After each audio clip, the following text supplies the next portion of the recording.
Or good morning, everyone. I'm Yves, Lermusi, CEO of Checkster, and I'm really pleased today to welcome you to this webcast called How to Attract and Retain Millennials. Millennials, big topics for many of you, and that's we heard you, and that's why we organized this event. And I'm actually very excited to have Melissa Lavigne-Delville, who is really an expert in generational shift, and she analyzed macro trends out there. So I think you will see it's very interesting because Melissa deals a lot with executives out there, not exclusively HR, and so that's what makes it very interesting. And maybe, Melissa, you can introduce yourself so like that people can understand where you're coming from. Sure. Well, thanks everyone for joining. So I have founded a company called Culture Co-op, and as Yves said, we specialize in generational shifts, looking at big macro trends, so those big movements that are going to have impacts on all industries, for at least the next 5 to 10 years. And then we do lots of quant and qual research. A very small piece of what we do is work with HR executives, but for the most part, our clients are companies like the Facebooks or BuzzFeeds or GoPros of the world, anyone who really wants to kind of have their pulse on culture and understand what makes consumers tick, what they're looking for, and we help them to create better products or marketing campaigns based on that.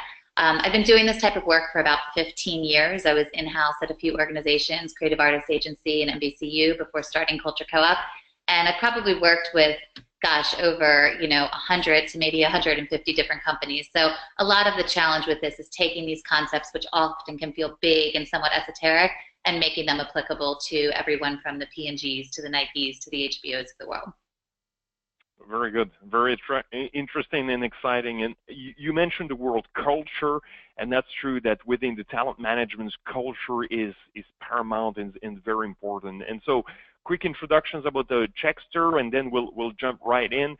So Checkster, we are software organizations helping typically Fortune 500 organizations to help to make better talent decisions, as you can see on the back here. And we have a couple of solutions from, I would say, traditional 360, but also pre-hire with interview debrief, automations or reinventions of reference checking. And really our mission is that everyone deserved really to have safe, productive, and passionate colleagues. And so it starts with leveraging typically what we call collective intelligence, helping other people to jump in and to assess other individuals that can be in-house or about to join the organization.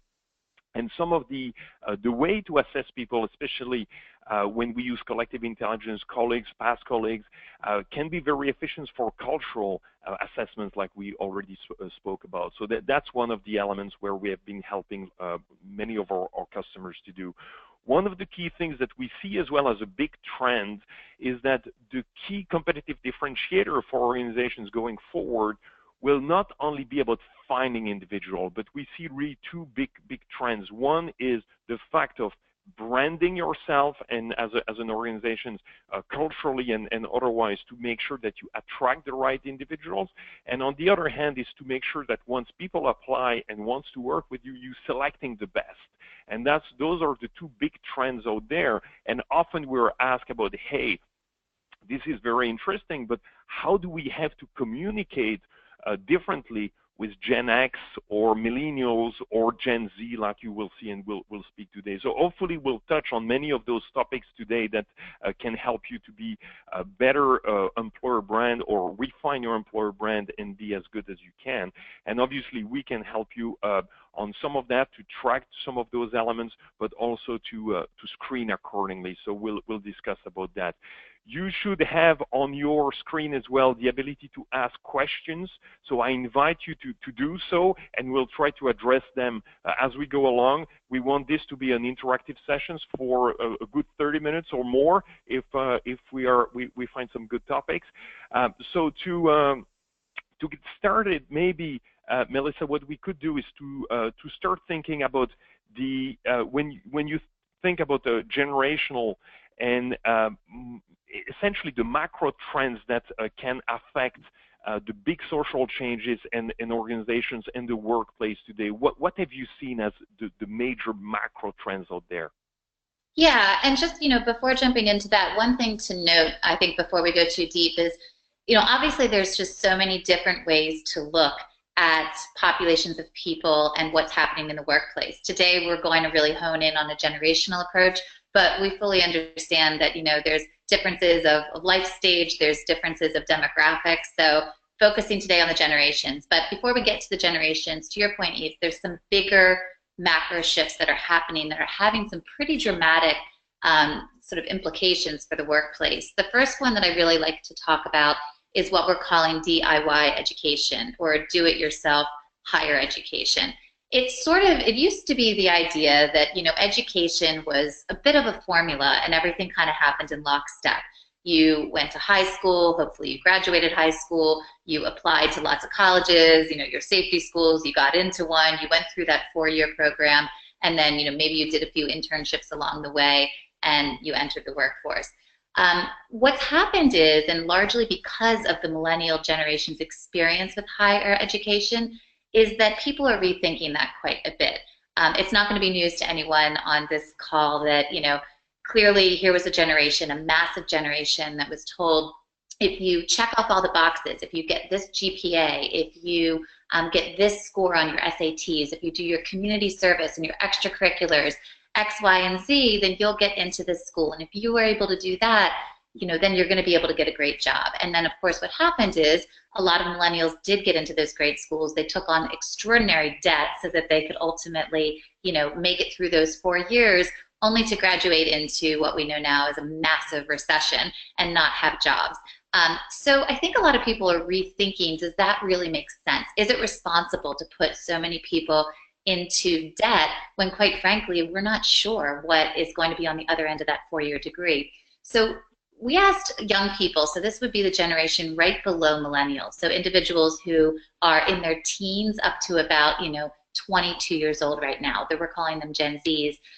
Are you planning to take a do-it-yourself approach to your education, meaning that maybe you'll do a little bit of the traditional way, but you're going to supplement that with apprenticeships or work experience along the way, et cetera? And 56% of this generation said that they're going to take an approach that's not necessarily the 4-year degree. They're going to kind of patch it together themselves in a way that mixes experience with more traditional education. And to put that in perspective, that's up 6% from just last year. So we're seeing this trend continue where people say, I'm not going to follow that formula because it didn't necessarily work out for the previous generation. I'm going to think about it differently. And I think that, just to underscore this, when we asked, Gen Y, so millennials, and also Gen Zs, do you think the 4-year degree makes sense anymore? One of the things that we found is 80% of those generations say that, it doesn't necessarily, it's not the only way or even the best way towards finding a great career. So it's not that they're not going to do it, but there is a growing feeling like that's not the only path that I need to take. Now, I think for everyone on the phone, this is obviously important for people who are recruiting, new talent into organizations, but it's also something to keep in mind for the staff that you already have. You're starting to see some really innovative programs that are making higher education kind of a continuous process, not a simple 4-year degree and then maybe a master's. So for example, at Stanford, they have the open loop program. And they asked the question, what if when you were 18, instead of signing up for, a 4-year degree where you enter and you leave in 4 years, you sign up for 6 years that you can do throughout your career. So maybe you do 2, you start to get a sense of what you like, you jump into the workforce, you back out and take another year education to get a new skill, so on and so forth. And I think that that's going to be a new challenge and opportunity for companies to manage. So definitely this idea of DIY education is a big one. 2 other macro shifts real quick.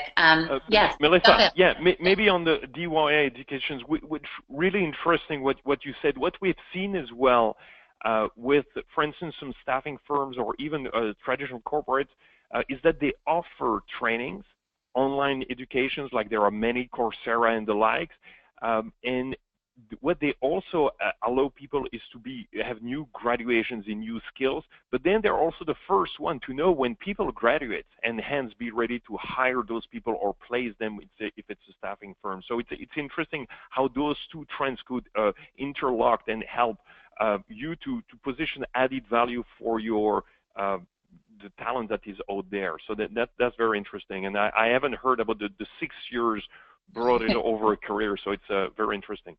Yeah, and I think that, Stanford's just one of these groups that's starting to really experiment with new models. I think you're going to see it more and more.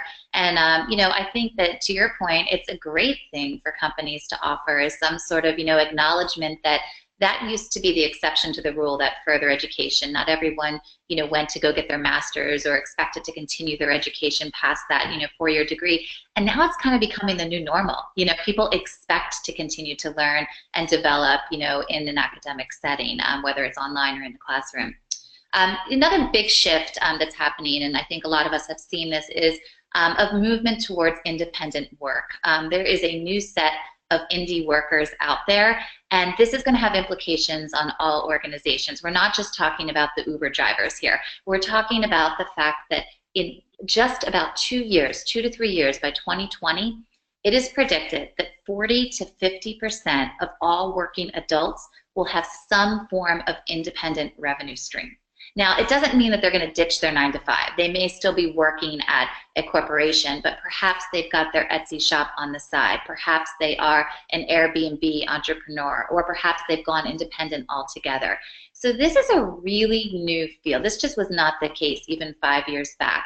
But because of technology, and quite frankly, because people feel that they can't necessarily count on a company to be there for them. And I actually have an interesting statistic here. That 78% of individuals that we spoke to in this millennial generation say that they don't believe that they can count on corporations anymore, and that they feel that they need to carve their own paycheck out. So I think that while some of these independent ventures are just hobbies or pastimes or something to do for fun, some of them are sort of insurance and a feeling like, well, while I'm working and getting that steady paycheck, I'm also going to kind of build out my own way, which I think is interesting. On the one hand, I think that this can make companies feel a little nervous, the idea that everybody's going to jump ship. And not to add to that nervousness, but we did ask the question, do you plan to work independently or start your own company within the next 5 years? The response that we got, and this is a nationally representative sample of 1,000 millennials, right, is that 74% of them say yes, absolutely. Now, will they actually go and do that? Maybe not, but the aspiration for that independence is absolutely there. So what do companies do about this? I mean, that's sort of scary. I think that there needs to be a way to create new roles that rely on this independent workforce. You're going to have your core staff, but there are moments in time where it's quite frankly a lot smarter to outsource things. So for example, you guys probably heard about the organization Kaggle. Kaggle started back in 2010. It actually, I just found out, was acquired by Google this past March, so March of 2017. And it was a kind of crowdsourcing platform for data scientists.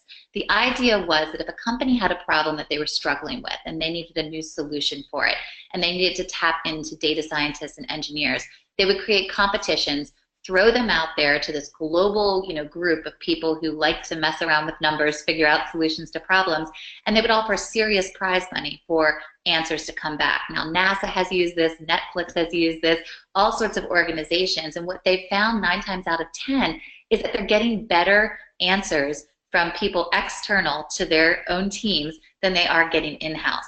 And I think that while this is just for data scientists right now, there's opportunities to do this for creatives. Throw out a creative problem, get people to kind of submit their results. So I think that there are ways to harness this independent workforce and actually use it to your advantage. And just to kind of give some numbers behind Kaggle, right now it has 536,000 members globally in 194 countries. So the fact that we can tap into that type of talent really, I think, is a benefit for companies. There was one last one I wanted to jump into, unless you have questions on that, which is a big one. And another big shift happening is diversity. I don't think that this is, again, news to anyone that diversity in the workplace is a hot button topic. I think that companies have been, working very hard to diversify their workforce, to try to make sure that people of color and women are in executive positions. But just as we're starting to maybe get our act together on that front, the entire definition of diversity has changed. And this is a fast-moving shift. So when we ask millennials, do you think any of the following demographics exist on a continuum rather than in specific categories? And we give them answer choices of gender. Does gender exist on a continuum? Race, does race exist on a continuum?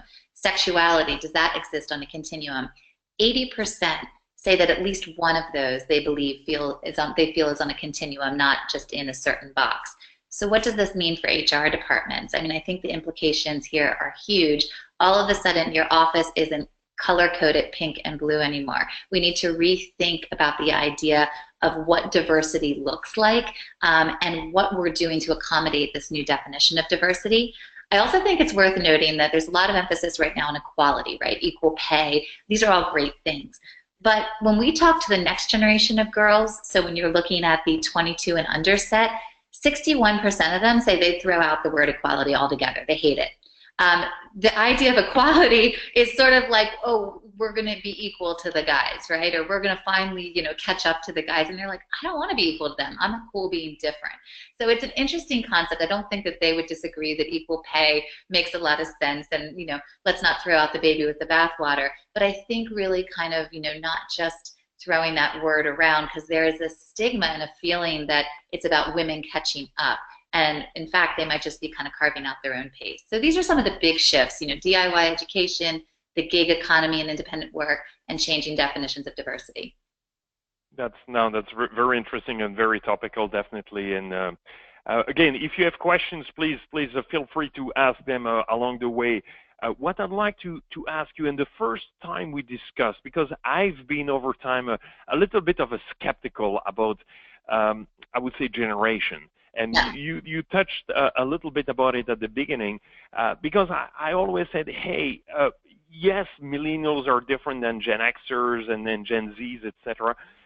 But at the same time, how life stages may have more impact. For instance, if you are a 23-year-old with one or two kids and a mortgage, right, versus a 35 years old single and renting, the issues may actually be you may belong to different generations because of life stages. So how do you reconcile those two views in terms of saying, hey, yes, generations are still very relevant, and if yes, for what? Yeah, I mean, I hate to say it, but it's not a perfect science. There's, if you think about the number of permutations that you could combine of that 23-year-old that you mentioned who's part of the millennial generation, but kind of on the cusp of Gen Z, and then, and all the different ways that you could look at that individual by their life stage, by their generation, by their race, by their gender, by all sorts of different, by their years of experience in the workforce, quite frankly, you're going to get any number of different results. I like to think about the situation where you have, let's just say someone who's 35 and they're entering the workforce for the first time. Well, they're a millennial, right?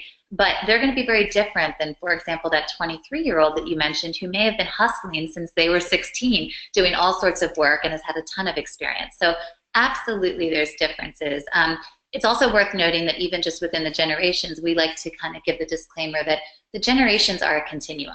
There's not a hard and fast stop and start. So if you're at the leading edge of the millennial generation, you may actually have some characteristics that feel more like Gen Xers. If you're at the tail end, you might have some characteristics that feel more like Gen Zs. So it really is a continuum.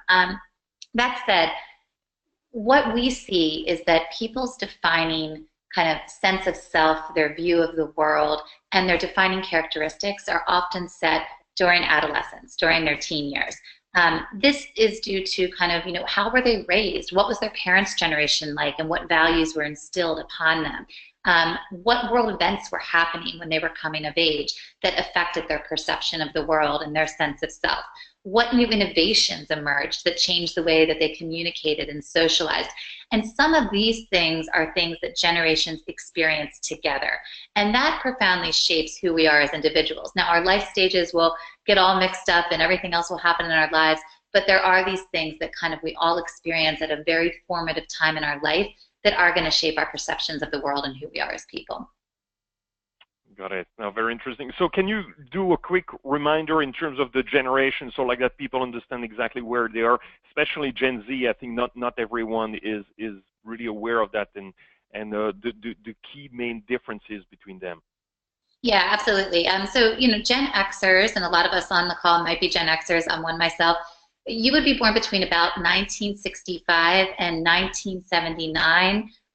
There's only about 40 million Gen Xers, so we're about half the size relative to the millennial generation, so we didn't get much attention. And we're still upset about it. We're kind of like that middle child syndrome where the baby boomers, there were 80 million of them and they got all the attention. And then millennials came, along and there were 80 million of them and we were sort of this small generation in the middle. Didn't feel like we got the attention the others did. I'll go through some characteristics in a second, but just to then define millennials, there's a lot of debate about the millennial generation and where it stops and starts. The broadest definition would be anyone born between 1980 and 2000. We usually say it's between about 1980 and 1994 or 95. That puts them at about 75 to 80 million in the US, so a huge generation. And just as we're starting to wrap our heads around that generation, we have an entirely new generation graduating into the workforce. If you are onboarding someone this fall, it's likely that they are a Gen Z. So Gen Zs were born between about 1995 all the way up to 2009. So they would be anywhere from about 7 to about 22 right now, and it's a dramatically different generation than were the millennials. Size-wise, they're kind of falling right in between Gen Xers and the millennial generation. So there's about 60 to 70 million of them, depending on who you speak with. Key differences. I think one of the big differences between the generations is that, Gen Xers, we were fiercely independent. We were the first generation of latchkey kids, not all of us, but there was this sentiment of you kind of had to rely on your own devices. 50% of marriages ended in divorce when we were coming of age. We were often tasked with having to find our way home, fumble with the key, get into the house, microwave the hot dog on our own and figure it all out. Our parents weren't necessarily there and they weren't going to handhold us through every sort of situation in life. Therefore, when we got into the workforce, that's kind of what we did. We're like, I'll figure it out. Like, just dump out, I'll figure it out. And we would lock ourselves in our offices and really kind of focus hard, and we didn't need anyone's help. That almost was a sign of weakness to us. Now you get to the millennial generation, super different. 50% of marriages still ended in divorce. That hasn't changed. But, joint custody, all of these things have evolved. People were not left to their own devices. If anything, millennials' parents, right, were the helicopter parents. They were the ones that were hovering over their children's every move, making sure that they, did everything right so that they could get into college, they could get the great job. We've had stories of HR executives saying that parents have come to interviews with their children before, and they were like, what is this? Well, the parents just wanted to make sure that their child was taken care of and that everything went well. And it's sort of strange because they've been so involved in their kids' lives and they were good friends with their kids. It feels strange to just cut the apron strings, right? Why would they want to do that? So this is a generation that isn't necessarily fiercely independent. They're actually very team-oriented. One of the things we've noticed with millennials is they show up to work and the first question they have is, okay, where's my team? They want to know who their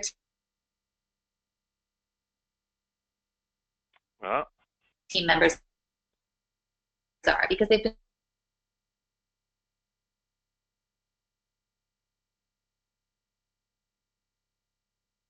So I am not receiving Melissa anymore. I don't know if it's only me. If you can let me know by questions and answer. I think there is probably an internet issue here. Yes, I guess we have an issue with Melissa as she is gone. Let's see if her connections will come back. But as she was mentioning, one interesting thing is having parents that are coming to the interview with their kids. I heard about that as well from HR practitioners, where we actually have seen parents being there not only when individual for their kids, but also I heard more interesting views is when a performance review was badly made, that some people, some managers receive feedback from parents, believe it or not. So that's a very surprising, I would say the least, in terms of difference between generations. And as Melissa was going through that, I'm sure she will join us back in a second here.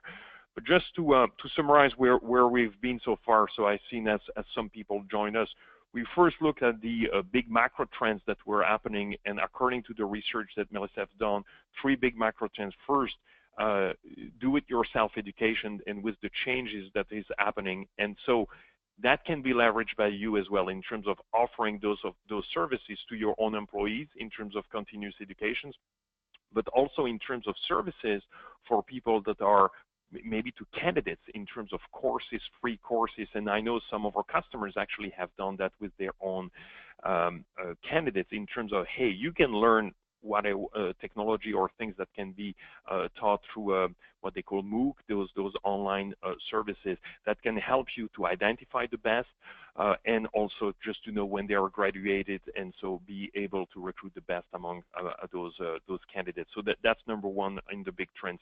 The second one is really more what we call the gig economy, and really the overall approach of working part-time jobs like the Uber driver, if you'd like, but there are more of those. There are small companies where you can even look at the inventory level within organizations and within a supermarket when you go there by just taking pictures, and you are kind of a self-employed that way, and you are paid a couple of microtransactions that way. So that's the second way in terms of how can you make sure that you give this sense of entrepreneurial, being your own boss through the gig economy. And that's something which has been leveraged well by organizations like the 20% that Google referred to, or helping individuals to leverage that within their own organizations. And finally, the third one was about diversity and how the notions even itself of diversity has evolved over time, and how some people today are considering diversity a little bit differently.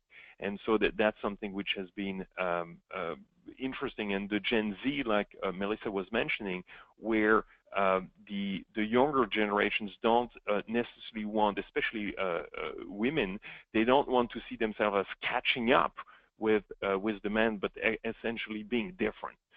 So you are on an equal footing, but different. So that has been interesting, and certainly how you communicate about gender equality and the potential within your own organization. So that's something which is very good. So we were defining the different stages, the different generations with the Gen X, the Millennial, and the Gen Z, and she was going through that. So hopefully I see she's coming back on as we speak. Okay, you're back. What happened? It was like this vortex where everything just kind of like shut down.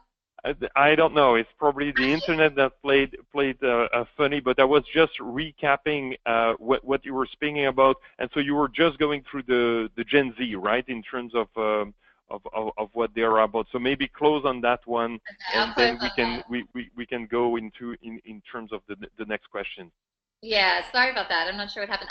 Yeah, so Gen Zs are a little bit, I was saying, of both. You know, they have their independent streak for sure. A lot of that is because, you know, they're raised by Gen Xers who are fiercely independent, right? And they're taking on some of those values of their parents. But at the same time, they feel like it's not a declaration to be indie anymore. It's not cool to be independent. They actually feel like they're missing out on being able to rely on anyone, really, being able to rely on someone to take them to the airport. Now there's Uber for that. Being able to rely on their parents to give them advice of which direction to go. Their parents aren't sure. So we say that they're very interdependent. They're really looking for people to lean on. They're looking for help. They're okay on their own, but they're absolutely seeking out some sort of like structure in a world, quite frankly, gone wild. So those are some of the differences between the generations.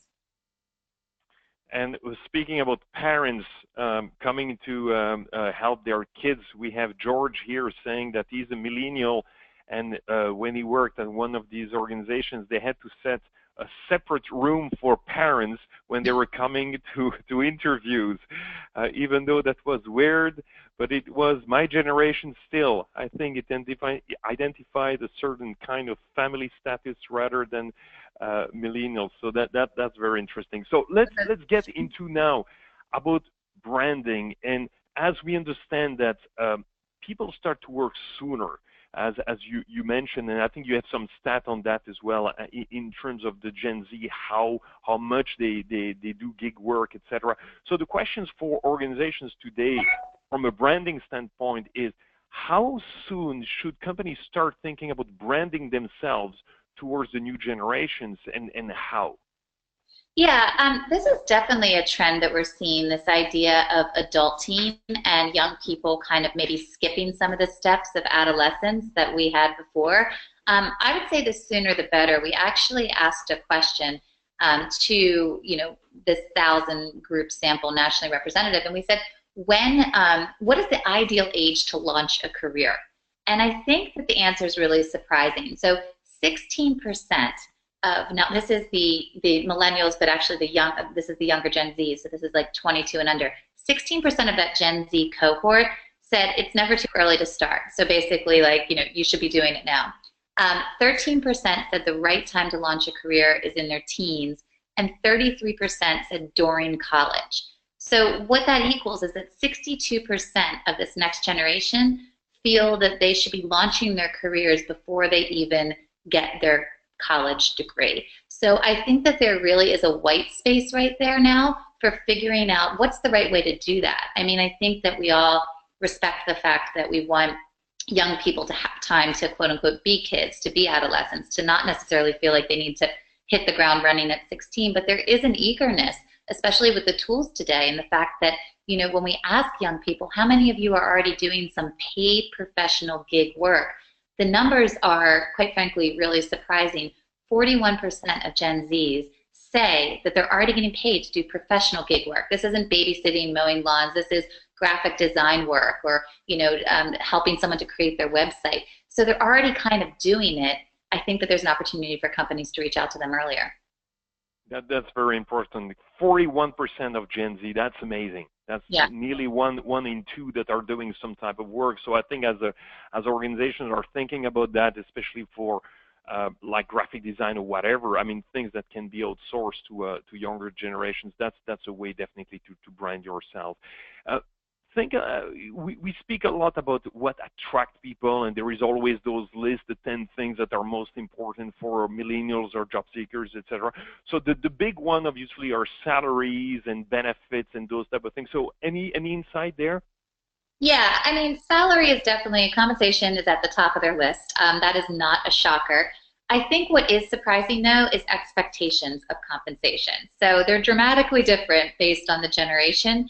And I think it's really interesting to hear what young people expect. So we asked the question to millennials. We said, what do you think is, sort of a good salary, the right salary for someone at age 30, okay? And we asked that question to millennials, and we asked it also to Gen Xers, so the people who are probably their bosses or one step ahead. The answers are pretty different. On average in this country, millennials said $91,194. So that was their expectation at 30. Now, to put that into perspective, Gen Xers asked the same question, right? Their answer was $60,628. So no wonder millennials are feeling a little disappointed, right? They feel like, wait, I thought I was going to be like close to six figures, and their bosses or the people above them think that they should be kind of closer to 60. Now, when you look at the biggest spread, you see even more differences. So an 18 to 24-year-old male asked that question about salary, said that they would expect at 30 to make $159,567. Now, a 35 to 49-year-old female, okay, at the other end of the spectrum, asked that same question, says $54,135. So this is a massive spread. So compensation is right there. There is a huge expectation to get ahead. Now, the good news is that while young people say, I am money motivated, actually, 84% of young people say, I'm money motivated. The same exact percent, 84%, say that it's more important for me to have a career that helps people rather than one that just makes a lot of money. So compensation is important, but purpose, and I think being able to kind of play a larger role in the world is equally important. So it's not just that these are, money seekers. Of course, compensation is top of mind, but there are other things that matter. So certainly benefits right up there too. There's a real feeling that we don't have social safety nets these days in America, and benefits are paramount. We did a study, not this recent study, but about 2 years ago, and we said, what is it that you're looking for, in the workplace, and what are you frustrated with right now? Number one frustration was compensation. That's not surprising. The number two one was mobility, feeling like I can't get ahead. And the number three one was benefits. I feel like I don't either have adequate benefits or I don't have benefits that are meaningful to me. So this is definitely something top of mind. And we followed that up with, well, what benefits would be meaningful to you? The top 3 benefits that people are looking for, one is 6 weeks of paid vacation. So they want time. Not only do they want money, but they want more time. After that, it was summer Fridays. So, the idea of that 3-day weekend versus the typical 2-day weekend. And right after that time off was the idea of being able to work remotely or flexibly. And this is, as we know, becoming more and more of a mainstream option, and something that I think companies are really going to need to pivot and start to accommodate for. I like the idea of summer Friday. I never heard of that one. I like it. Yeah, it's always summer in California, right? So we should have that year round. So let me ask you about the purpose, purpose-driven organizations. We hear a lot about that in terms of people are not only they want to work for an organization for sure to have a salary, but also it needs to have meaning. Do you have any more insight on that? And also the connection with often we just say people are not leaving an organization, they're leaving a bad manager. So the combinations of those two, purpose with the importance of managers. Yeah, I think that there's more exploration to do here, because purpose means different things for different people, right? Like some people want purpose, self-purpose, feeling like I'm fulfilling something about myself that feels purposeful, and other people are thinking global purpose, I want to save the world, right? So in that idea of purpose, there's probably a lot of different things that are looking to be met. But I think just generally, people feeling as though they are able to really make an impact is what draws all of those together, and they're able to see a shift in what they do. A big frustration, I think, particularly among millennials who are incredibly success motivated, they want to do a lot, they've been doing a lot all their lives, is feeling like they're going to work every day and they're really not moving the needle, or they're not really seeing how they personally are making an impact. So one big takeaway, I think, for companies is, how can you show millennials that they are moving the needle? How can you show them that the work that they did the other day actually had a massive impact on a decision that was made or a product that was created, and really bringing that loop back to them? Because we may know that as managers, and we may even say, hey, you've done a great job, and here's your promotion, and here's additional compensation, and here's some benefits, but we may have not actually told them that, that thing you said the other day, that actually has gone all the way up the ladder, and now we're doing X, Y, and Z. And I think that it's also that type of purpose of feeling like I've fulfilled part of the company's mission, quite frankly. As far as leaving companies, right now it's about the average worker will stay in a job for 4.4 years. When you get down to the younger set, when you're looking at the 20-somethings, it's about half that. So we have a real churn issue right now. There's no longer this idea of a 30-year career. It sounds like an urban legend. I don't know when that happens anymore. But here's what's really fascinating. A lot of people say, well, this generation, they have ADHD, they're always on to the next thing, they're not loyal, they don't want to stay. What we found is actually the opposite. There's a huge aspiration to stay. And I think that this is something that really surprised me. When we asked young people, how many jobs or how many different companies do you think you'll work at during your career? They said on average about 5.7. Now, if you do the math, that means that they'd be staying at their job, assuming a 40-year maybe career, they'd be staying at their job for about 7 years, right? Which is a lot longer than what we're predicting them to stay. There's also a sentiment that we hear over and over. A majority of young people are saying, I'm kind of nostalgic for the time when there was more commitment between companies and employees. So maybe they are jumping ship, but it's not as simple as them just saying, like, I want to try something new. It's really sort of, maybe they're not, their needs aren't necessarily being met, and feeling like they don't necessarily have a choice. So one last thought to that, I always mention to people that when you think about loyalty, whether it's in the workplace or otherwise among this generation, it's important to note that loyalty is a relative concept. And I'm going to give you an example here that really brought this to life for me. We were actually working for brands, so this wasn't for HR departments, and they were really concerned. People aren't loyal anymore. This millennial generation, they come to our store one day, they're gone the next. We can't keep them. We can't retain them, right? And so we did some focus groups and research across the country, and we said, how many of you consider yourself to be loyal? Almost every millennial in the room raised their hand.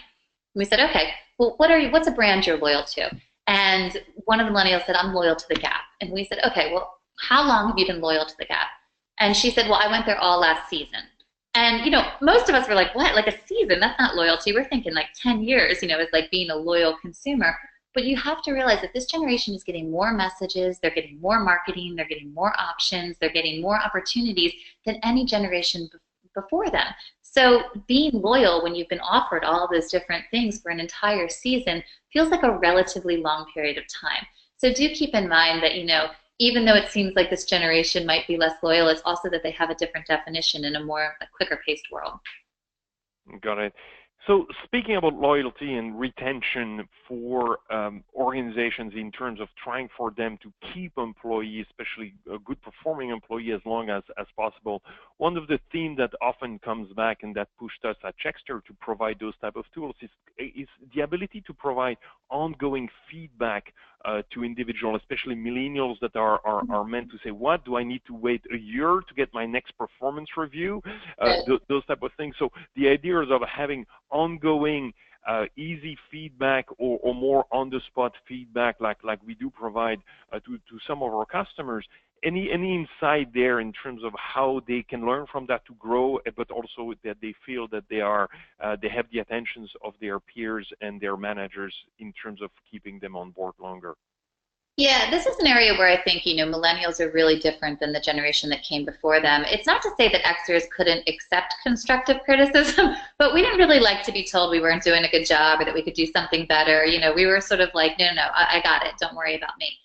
This generation has been heavily coached, right? They have been coached by their parents, their teachers, their coaches, and they are also, very driven. They want to do a good job. They want to be successful. They want to make it by the time they are quote unquote 30. A majority of them say that if I don't make it by the time I'm 30, I feel like I haven't done a good job. So they don't want to leave a lot to like kind of air, they don't want to leave a lot to question. They really want to hear from their managers like, this is what you need to do in order to progress. This is where you need to improve to get to the next level. This is where you've really made a huge difference, and they want to kind of really feel like they have a sense of how they're doing, almost continuously. I think it's not just about taking that year-long performance review and doing it every 6 months. I think it's sort of just kind of like constant conversation that allows them to gauge where they are at the moment. It doesn't need to be so formal, right? It doesn't need to be here are the 20 markers and here's how you sized up. But I think just that more casual conversation that gives them reassurance that they're doing a good job. And I think an interesting statistic here, and it sort of surprised me, is that 2/3, 66% of millennials felt that their company didn't care whether they stayed or whether they went. And I think that part of that feedback loop also gives them reassurance that people care. They care that they are at that job, not someone else, not the next person, but that they really are appreciated. So I think some of it is figuring out how to get ahead and how to do a good job. And some of it's like, do you care that I'm spending this much time, that I've committed myself to this job, and I want to feel that, I'm appreciated that way. That's very interesting that you mentioned that, because that was a side benefits of one of our customers that told us that they were doing one of a kind of a 360 approach on some of the employees and they just say actually the side benefits was actually that our current employees felt really that management cared by asking all of those questions, rather even of the content itself. It was the fact of asking itself, which is reinforcing what you just mentioned, which was a side benefits we didn't expect per se necessarily, but that was very, very interesting. So last questions here, and I invite our audience to ask any specific questions that you may have in the question size box that you have on your screen there. But one of the big questions here is about are millennials kind of entrepreneurials? Do they prefer the steady job, 9 to 5, etc., or are they going to address into being more entrepreneurials? You addressed a little bit there that some of them do have that ambition, but do they actually do it? And how can organization fulfill that needs as well? Yeah, this is a huge opportunity for organizations. Like I said, a lot of individuals, 74% of them say, I plan to start my own company or work independently within the next, 5 years. The reality is entrepreneurship is actually decreasing. There are fewer people striking out on their own than there used to be. So what's the nuance? Like, what's going on here? The thing with millennials is that despite the fact that there's been some real standout, a lot of them, successes, Zuckerberg, the Google guy, you name it, lots of these millennials doing incredibly entrepreneurial things that's changing the face of business. Generally, the generation is risk averse. We often hear from them, I don't know if I want to be the leader. I kind of want to be the one right behind the leader. Like, I'll get the salary that way. I'll be in the C-suite, but I'm not entirely having to stick my neck out there. When millennials were in college, it was so common for them to double or even triple major. The idea being, well, if plan A falls through, I've got my plan B and my plan C in place. I'm really kind of safe shoring that I'm going to be, viable in the workforce. But there is a nuance here. Not many millennials are entrepreneurs, but almost all of them are entrepreneurial. And that's what workplaces need to take advantage of. It's not that they're going to go strike out on their own, start their own business and take those risks, but they absolutely do want to feel that they can be entrepreneurial in their job. They don't want to just be, they're asking for feedback, they want to know how to do well, but we want to carve out a little room where they can kind of take something and run with it and feel like they have the safety of the organization to experience that entrepreneurial desire. And I think that that's something every company can do. What piece of your employee's job can you make like a little startup? You know what I mean? Can you make it feel like a startup experience, but again, within the safety of all of the perks of working at a 9 to 5 and the security that comes with it?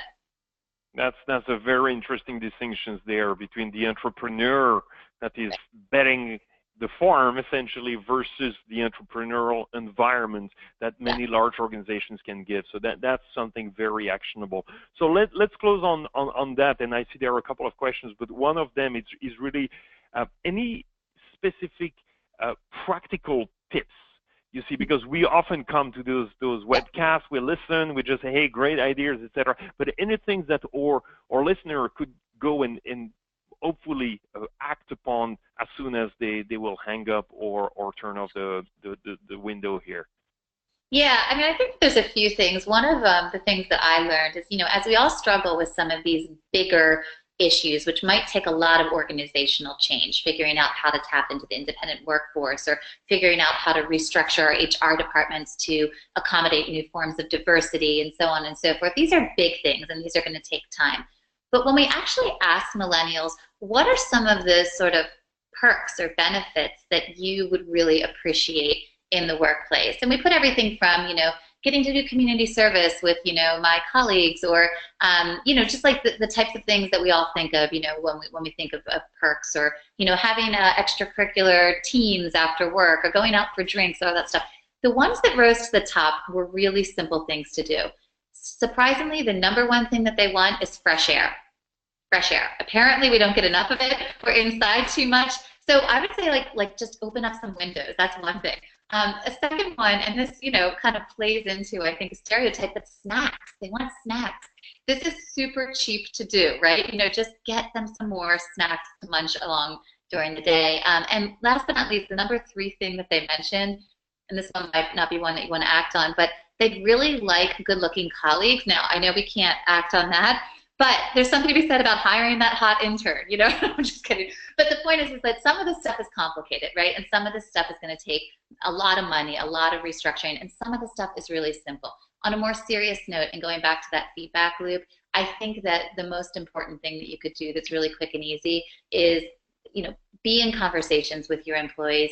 Tell them that, give them feedback on a constant basis, and most importantly, really try to pinpoint those things where they have made impact and let them know those things. I think that that's what's going to keep them hanging in there when they feel that they are actually, moving the needle. So those would be some things to take away.